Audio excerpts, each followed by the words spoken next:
Hi there everyone, and welcome to another edition of this week's newsletter with myself, Laurence.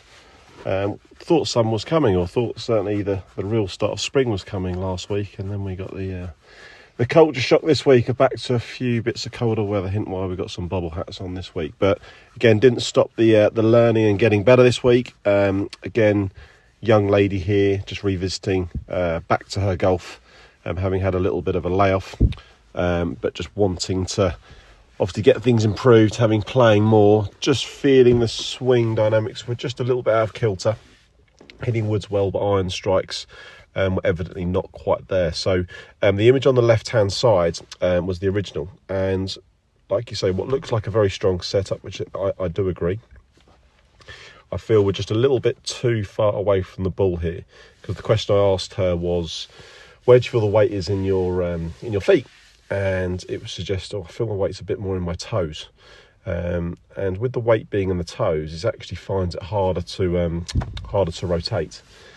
Because your toes are known as your stallers and your heels are known as your rotators. So by the weight being in the toes, what this stopped was how far the club could go back. So what this person did to compensate was almost like throw the arms around the body. And you can see here that when I talk about the arm structure, you can see the left arm here is quite flat. In an idyllic sense, I'd like to see it a little bit sort of higher, and seeing the hands post a little bit higher through the golf ball, or certainly up the top of the backswing. So we discussed some changes, and it was deemed that she was actually putting a little bit of pressure on her back. And I said, just because of how much rotation you're trying to put through your arms, it was actually limiting you to how far you're swinging the club back. So what we talked about on the right-hand side was almost a takeaway that felt a little bit more neutral and straighter back. So you can see here we found that a little bit.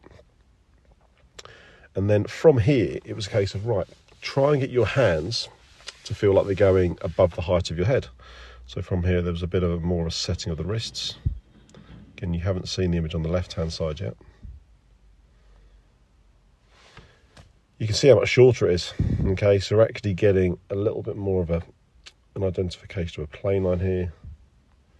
This one here, we can see is evidently flatter and starting to go a little bit outside the ball line. So we always want to work on a sort of a steeper to shallower plane rather than a shallower to steep. But notice what was happening here on the left, the club was then being thrown out, heel strike prominent. You can see there's quite a dramatic wanting to close the face. Whereas now the club can just fall underneath, still coming a little bit over, but the club and handle is much more matched up here, rather than being a little bit more out in front. You'll see from a strike perspective, no wanting to close the club face, ball launching nice and neutral, as opposed to just that ball deflecting off the heel and just popping itself out to the right hand side. So much fuller, much more rounded finish.